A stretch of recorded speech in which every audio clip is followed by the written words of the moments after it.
I think partially though, it was more like the whole 10x developer concept that was maybe railing slightly against.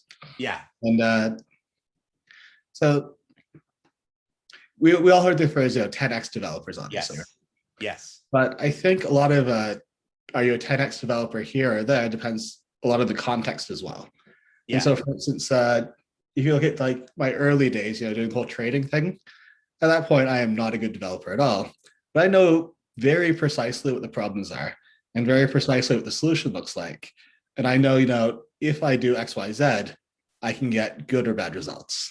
Right. And so at that point in time, I don't necessarily have the talent to do anything complex, but I know what the simple thing that's going to work is.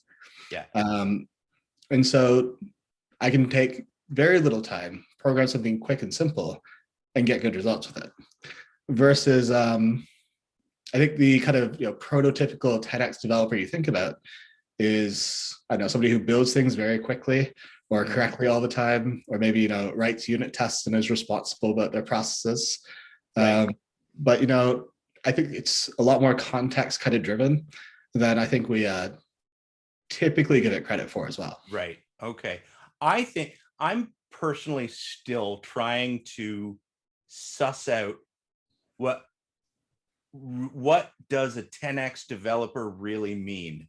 I know that in a previous interview I was speaking with Arthur, who said that it's working to improve the people around you while never thinking that you're never being satisfied that you know everything. And then here's this one it's very context specific, that if you're 10x in one place, you might not be 10x in another. I think I've also started to realize, or I've started to theorize that actually the hiring guidebook for Amazon and Google and these big tech companies publish documents that say this is the bar you have to pass to work here. Mm-hmm. And I think that might also be a filter set for finding somebody who has the potential to be a 10x type engineer. And so I think there really is a confluence of all of these things that we're saying, but I still don't know that there's a super clear definition of what precisely makes somebody 10x, right? So let's take it out of the developer context entirely then. Okay, right? Yeah. Say what makes somebody 10 times more just effective, let's say in terms of impact than anybody else, okay? Yeah. One thing that you could do is, and maybe even imagine you have a business and somebody else has a business. Right. And maybe your X that you're trying to calculate is the actual revenue. So how can you have 10 times more revenue doing the same thing as somebody else? So okay, let's say you have a web development business and somebody else's web development business. If you can handle 10 times the clients, well, you probably don't do that just by writing code faster. You probably build some kind of infrastructure, some framework around the whole thing. And so maybe that allows you to be a 10x business or a 10x company. I think looking at, okay, well, if you had an independent company, I think there's hints towards what would that mean to be 10x that apply to individual developers as well. And taking it beyond that 10x context, a friend of mine is working on a startup right now, and they're badly looking for a very experienced kind of veteran engineer. Yeah. And so I think if they find the right person, maybe their idea becomes a 100 million or 500 million idea. And if they can't find the right people, or they find the wrong person, and maybe the wrong person is experienced still, maybe they still have strong opinions, maybe they've done dev work, but they just don't quite mesh with that startup, maybe the whole thing ends up being worth zero. Right. So do we call that a 1000x developer then?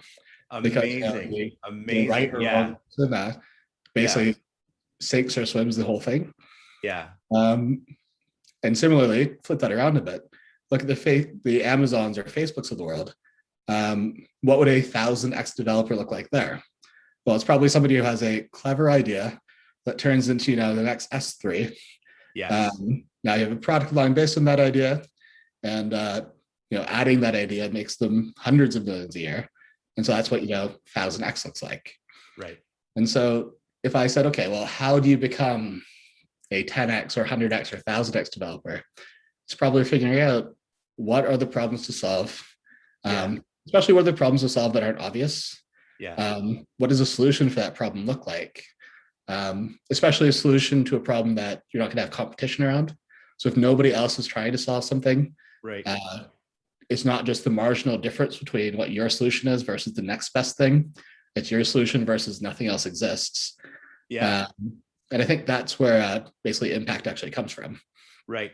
I And mean, and so it's this is like mind-blowing stuff, really, because this is, we're saying it's not just that they're good, it's that they have that creative spark and that they can see things that the company can execute properly and maybe even be a first mover in this space.